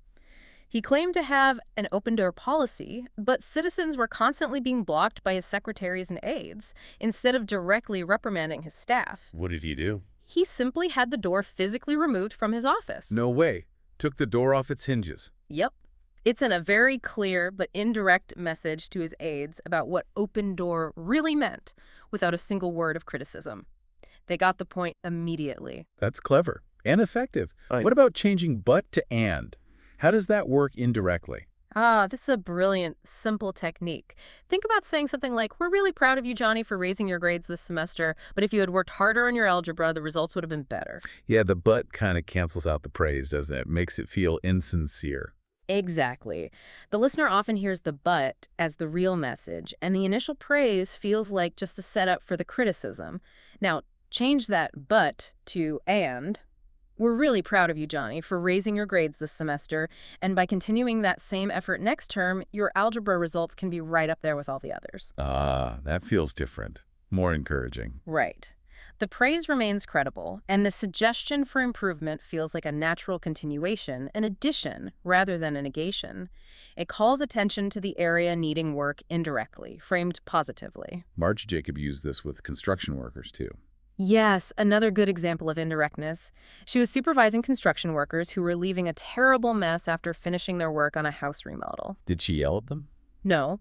Instead, she waited until they finished one day, praised them sincerely for the quality of their work, then mentioned, almost as an aside, how messy the site looked and how it might upset the homeowners. She didn't blame them directly. After they left, she and her crew cleaned up the mess themselves. What happened the next day? The workers saw the clean site. They got the implicit message. From then on, they left the site clean every day. She indirectly communicated the standard, "You are good workers and good workers keep a clean site," without direct confrontation. Okay, the third principle here is another one that requires real humility. Talk about your own mistakes before criticizing the other person. Yes. This is incredibly powerful for disarming defensiveness. Carnegie notes it's not nearly so difficult to listen to a recital of your faults if the person criticizing begins by humbly admitting that he, too, is far from impeccable. It humanizes the person giving the feedback. Exactly. It makes the criticism seem less like a judgment from on high and more like a shared observation from a fellow fallible human being. It creates a sense of shared imperfection, encouraging the other person to be more open and less defensive. It builds that bridge of common humanity first. Carnegie used this himself with his niece, Josephine, who worked for him. Yes, a very relatable story. Josephine was his secretary, about 19 years old, and she made mistakes, as young people often do. Carnegie initially got frustrated and was about to criticize her sharply. But he stopped himself. He did. He paused and reflected on his own youth. He thought about all the asinine mistakes and blunders he had made at her age and even long after. He concluded that Josephine's batting average at 19 was better than mine had been. That puts things in perspective. Doesn't it? So when he finally addressed her error, he started not with blame, but with empathy and self-deprecation. He said something like, "You have made a mistake, Josephine, but the Lord knows it's no worse than many I have made myself. You were not born with judgment. That comes only with experience. But don't you think it would have been wiser if you had done so and so?" Much gentler, starting with his own fallibility. Precisely. It's a gentle, empathetic way to guide correction by first disarming through acknowledging shared imperfection. And the story of Clarence Zerhusen and his son smoking, that's a profound example of this. Oh, absolutely profound. Zerhusen discovered his 15-year-old son, David, was experimenting with cigarettes. Now, Zerhusen was a smoker himself. So he couldn't really lecture him from a place of moral superiority. Exactly. And he didn't try to. Instead of threatening or forbidding, he sat down with David and shared his own experience. He talked about how he started smoking at about that same age, how the nicotine had quickly hooked him, and how incredibly hard it had been for him to quit, pointing out his own irritating smoker's cough as evidence. He didn't preach or warn. No, he didn't exhort his son not to smoke or warn him about the dangers. He simply shared his own mistakes, his own regrets, his own struggles with the addiction, honestly and vulnerably. What was the impact on his son? David listened thoughtfully. He decided on his own not to smoke until after high school, and ultimately he never started. And here's the kicker. Zerhusen himself was so impacted by that conversation and reflecting on his own words that he finally quit smoking too. Wow.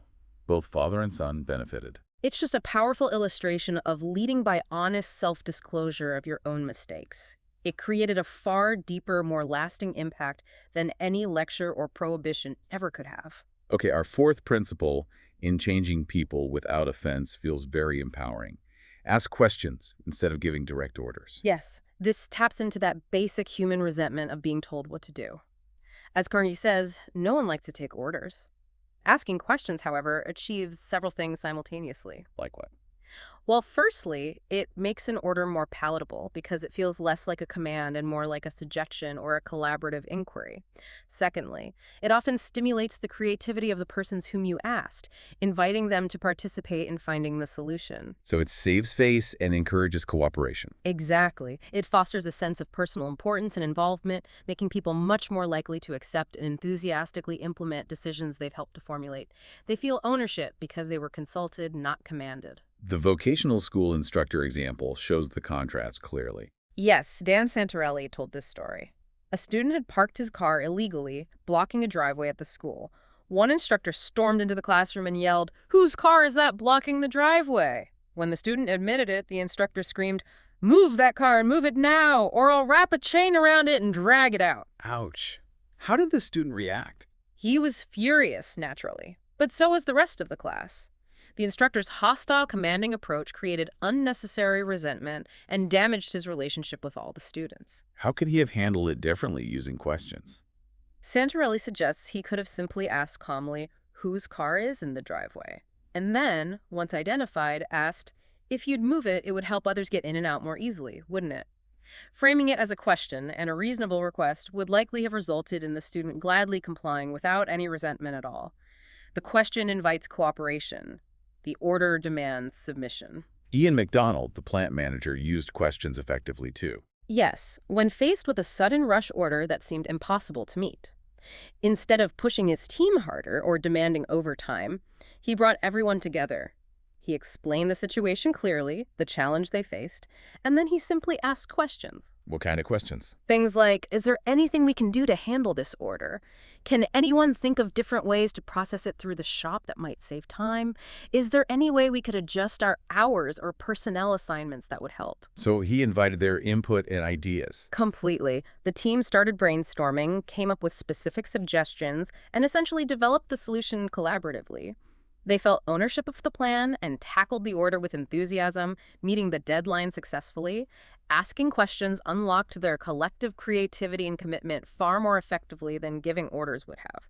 It really highlights that fundamental question Carnegie poses, comparing how we treat people to how we treat animals. Right. He asks, almost incredulously, why don't we use the same common sense when trying to change people that we use when trying to change dogs?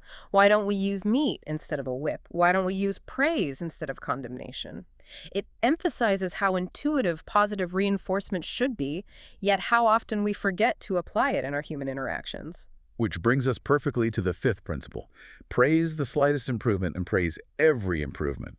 Be hearty in your approbation and lavish in your praise. Yes. This is the positive reinforcement principle applied directly to human development and motivation. Carnegie quotes the psychologist Jess Lair. Praise is like sunlight to the warm human spirit. We cannot flower and grow without it. While criticism does the opposite. Exactly. Criticism, Carnegie argues, often withers ambition and stifles ability. Consistent, genuine praise, however, cultivates it. This principle encourages continuous improvement by specifically reinforcing positive actions, however small. B.F. Skinner noted that by praising desirable actions, the poor things simply atrophy for lack of attention. You starve the negative by feeding the positive. It connects back to William James's idea, too, about unlocking potential. Absolutely. Praise helps unlock those dormant powers, those undeveloped abilities that James talked about. It gives people the confidence to try, to persist, to grow. The story of Enrico Caruso, the great opera singer, is a powerful example of this, isn't it? Oh, incredibly powerful. When Caruso was just a boy of 10 in Naples, his first singing teacher dismissed him cruelly, saying, "You can't sing, your voice sounds like the wind in the shutters." Devastating for a child. Totally, he came home crying. But his poor peasant mother, despite their poverty, put her arms about him and praised him. She told him she knew he could sing, she could already see improvement, and she even went barefoot herself to save money for his music lessons. Wow. Her belief and encouragement made the difference. Completely. Carnegie credits his mother's unwavering praise and encouragement, her celebration of his smallest efforts with transforming the discouraged boy into the greatest and most famous opera singer of his age. Her praise was the sunlight his talent needed to flower. That gives me chills. Yeah. This applies in everyday life, too, right, with kids? Definitely. John Ringelsbaugh, another course participant, applied this directly to his children's behavior. He and his wife consciously stopped yelling and started actively looking for and praising the slightest improvement in their kids' actions. What happened? Within just days, he reported, the upsetting behaviors that used to require constant nagging began to fade away, while the positive behaviors they praised increased dramatically. It led to a much better overall norm in their household simply by shifting the focus to positive reinforcement. It changes the whole dynamic, and specific praise is key, too, right? Not just general compliment. Yes, very important. Keith Roper, managing a printing company, had a new young employee whose work was good, but who had a terrible negative attitude. He was on the verge of being fired. How did Roper handle it using praise? Roper decided to try praise first. He waited until the young man finished a specific job particularly well. Then Roper went to him personally, praised the exceptionally high quality of that specific job, explaining why it was superior and how important it was to the company. He made the praise specific and meaningful. What was the employee's reaction? He was clearly moved. Roper reported a complete turnabout in his attitude almost immediately. He became a loyal and dedicated worker from that point on. Specific, sincere praise, tied to a tangible achievement, was far more powerful than general flattery or criticism could ever be. Okay, our sixth principle in effective leadership. This one feels like it taps into people's aspirations. It does indeed. Principle 6, give the other person a fine reputation to live up to. Give them a reputation. What does that mean exactly? It means if you want to improve someone in a certain respect, Carnegie suggests you should act as though that particular trait were already one of his or her outstanding characteristics. Essentially, you project onto them the positive quality you want to encourage. Give them a fine reputation to live up to, he says, and they will often make prodigious efforts rather than see you disillusioned. So you're appealing to their desire to be seen positively. Exactly. It taps powerfully into people's desire for importance, their self-esteem, and their inherent wish to fulfill the positive expectations others have of them. You create a positive image for them, and they are motivated to live up to that image. Henry Hank, the service manager, used this with his mechanic. Yes, a great practical example. One of his mechanics, usually excellent, started getting sloppy with his work. His performance declined noticeably. Did Hank criticize him? No. Instead, Hank called the mechanic into his office for a private, heart-to-heart chat. He didn't focus on the recent poor work. Instead, he told the mechanic that he had always considered him one of the best mechanics in the shop, known for his fine, fast, and thorough work, and that he had great confidence in his abilities. He reaffirmed the mechanic's previously earned fine reputation. How did the mechanic respond? He knew Hank was sincere. He couldn't let down that positive expectation. From that day on, the mechanic returned to his former high standards, consciously living up to the excellent reputation Hank had reminded him of. It's subtle but powerful. And the story about Georgette LeBlanc and Marie the dishwasher, that one's amazing. Oh, truly transformative. LeBlanc was staying at a Belgian hotel and encountered the kitchen helper, Marie, whom she described as a veritable monster of ugliness. Cross-eyed, bandy-legged, sullen. Not a promising start. Not at all. But one day, LeBlanc said to her brightly and sincerely, "Marie, you do not know what treasures are within you." And later, more explicitly, "Marie, you have a beautiful soul, and I'm going to tell your supervisor how helpful you've been." Giving her a reputation for inner beauty and helpfulness. Exactly. Marie, who was accustomed to holding back her emotion, was stunned, then slowly transformed. Believing LeBlanc's words, believing she possessed these unseen marvels within her, she started taking care of her appearance. Her posture changed, her sullenness vanished, replaced by a tentative smile. She bloomed. Incredible what happened in the end. 2 months later, Marie sought LeBlanc out, radiant, announcing she was leaving to get married to the chef's nephew. She declared, "I'm going to be a lady," and she credited LeBlanc entirely, saying that small phrase had changed her entire life. Simply giving her that fine reputation, that belief in her hidden potential, unlocked it. That's just wow. The power of seeing the best in someone. Bill Parker used this too, with a resistant manager. Yes, Bill Parker, a food sales representative. A grocery store manager had initially refused his product line. Parker didn't give up. On his next visit, instead of arguing, he started by giving the manager a reputation to live up to. What did he say? He said something like, "Mr. Manager's name, since I was last here, I've come to respect the fact that you are always willing to listen and are big enough to change your mind when the facts warrant a change." Huh. Framing him as open-minded and reasonable. Exactly. The manager, now having that fine reputation for fairness and reason to live up to, couldn't easily refuse another hearing. Parker got his chance to present the facts again, and this time, he made the sale. The reputation paved the way. Our seventh principle is about tackling challenges and building confidence. Use encouragement. Make the fault seem easy to correct. Yes. This principle is all about overcoming discouragement and perceived difficulty. Carnegie advises leaders to be liberal with your encouragement, make the things seem easy to do, let the other person know that you have faith in his ability, that he has an undeveloped flair for it, and he will practice until the dawn comes in order to excel. So it's about breaking down barriers and instilling belief. Precisely. It tackles seemingly insurmountable problems by making them appear manageable and by expressing unwavering confidence in the person's ability to succeed. This is particularly crucial for those who have been discouraged or feel inadequate about a particular task or skill. Lowell Thomas used this on Carnegie himself, right? With Learning Bridge. Yeah, a lighthearted but illustrative example. Carnegie apparently thought bridge was far too complex for him, but Lowell Thomas encouraged him, making it sound easy, telling him he had a natural, undeveloped flair for card games and just needed a little guidance. That gentle encouragement, making the task seem less daunting, persuaded Carnegie to try. Planting that seed of potential again. Exactly. And the story of Clarence M. Jones and his son David is just deeply moving and profoundly illustrates this principle's power. What happened with David? David had suffered some brain damage from a childhood accident. He struggled terribly in school. He couldn't grasp multiplication, still counted on his fingers in 5th grade, read with extreme difficulty. He was failing, deeply discouraged. That sounds heartbreaking for both father and son. It was, but his father, Clarence Jones, decided to work with him intensively, using encouragement as his primary tool. They practiced multiplication flashcards daily, but instead of focusing on errors, the father celebrated every tiny improvement. How? He praised every reduction in the time it took David to get through the cards. He made a huge fuss over each small success, hugs, high fives, dancing around the room. He consistently made David feel capable, making learning seem easy and fun. What was the long-term result? The transformation was astounding. David, buoyed by this constant encouragement and the belief that learning could be easy and fun, went from failing grades to the school honor roll, eventually becoming a member of the National Honor Society.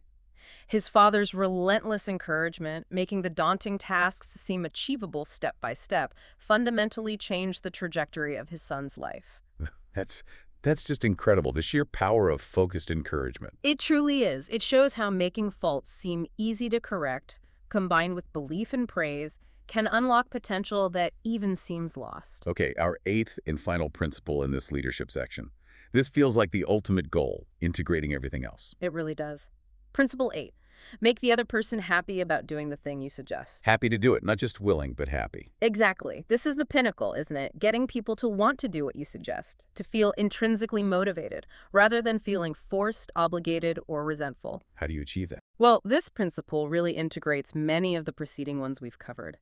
It involves understanding their desires, Principle 5 of Part 3, appealing to their sense of importance, Principle 6 of Part 3, perhaps giving them a fine reputation to live up to, Principle 6 of Part 5, using encouragement and making the task seem easy, Principle 7 of Part 5, maybe asking questions instead of giving orders, Principle 4 of Part 5, and framing the suggestion in terms of their benefit or values. It's about aligning their desires with your suggestion so they embrace it willingly, even enthusiastically. The warehouse manager example fits here, right? Needing a cleanup. Perfectly. The manager needed the warehouse cleaned up before important guests arrived the next day. Instead of just ordering his subordinate to do it, which might have caused resentment, What did he do? he approached the subordinate, started by praising his past consistent good work, Principle 1 of Part 5. Then, instead of focusing on the chore, he explained the bigger picture, the important guests coming, the impression the warehouse would make. He framed the cleanup not as a tedious task, but as an opportunity for the subordinate to contribute directly to shaping the company's image, making him a key part of the upcoming visit's success. So he appealed to his importance and contribution. Precisely. He connected the task to a higher purpose and the subordinate's own value. This made the worker feel important and consequently happy about doing the thing you suggest. He wasn't just following an order, he was willingly contributing to a shared significant goal. That's the essence of this final principle. Hashtag outro. Wow. We've really taken a deep dive today into Dale Carnegie's How to Win Friends and Influence People, haven't we? And the profound, really timeless nature of these principles just shines through again and again. It really does. They feel as relevant now as they must have back in 1937, maybe even more so in some ways. I think so too. We've covered so much, from understanding those deepest urges of human nature, like the desire to be important, That core craving for appreciation. to mastering those fundamental techniques in handling people day to day, like avoiding criticism and giving sincere praise. Right, and the importance of listening, smiling, using someone's name. And then applying all those insights to effectively lead and influence how to change people's minds or behaviors without causing offense or resentment. It's a comprehensive roadmap, really. It is. And the key thing, as Carnegie stresses, is that these aren't just superficial tricks or manipulative ploys, are they? No, not at all, if applied sincerely. They represent, as he put it, potentially a new way of life, derived from these deep, often quite counterintuitive insights into what truly motivates us all as human beings. It all seems to circle back in a way to that observation from Professor William James that we mentioned at the start. About being half awake? Yeah, that compared to what we ought to be, we are only half awake. We are making use of only a small part of our physical and mental resources. This book, and hopefully our deep dive today, is really about helping to unlock some of those powers of various sorts which you habitually fail to use, as James put it, simply by becoming more conscious and skillful in how we engage with the human element in every single interaction. So as we wrap up this deep dive, I guess I want to leave you, our listener, with maybe a provocative thought to mull over. Okay. What untapped potential, what hidden treasures might lie within you right now, waiting to be unleashed just by consciously starting to apply some of these principles, even just one or two to start? Hmm.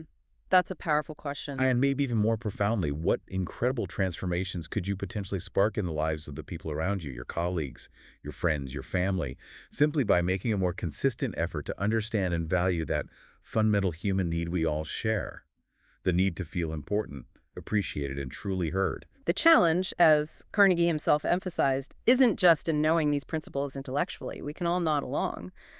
The real power lies in the persistent daily effort of actually applying them. Yeah, especially when it feels difficult or maybe goes against our first, more reactive impulse. That's when it counts the most. But the potential reward, in terms of stronger relationships and greater influence, is huge. So the encouragement is really to try it. Observe the ripple effects in your own life and in the lives of those you interact with every single day. The changes you spark might just surprise you. They often start small but can grow significantly over time. Well, thank you for joining us in this exploration of a true classic on the deep dive. My pleasure. It's always valuable to revisit these foundational ideas. Absolutely. Until next time, keep learning, keep growing, and perhaps most importantly, after today's discussion, keep connecting. That's a wrap on today's dive. If this breakdown saved you from actually picking up the book, you're welcome. If it made you want to listen for yourself, even better. Either way, don't forget to hit subscribe, drop your favorite line in the comments, and join the club where we give, well, 0 pages. See you in the next deep dive.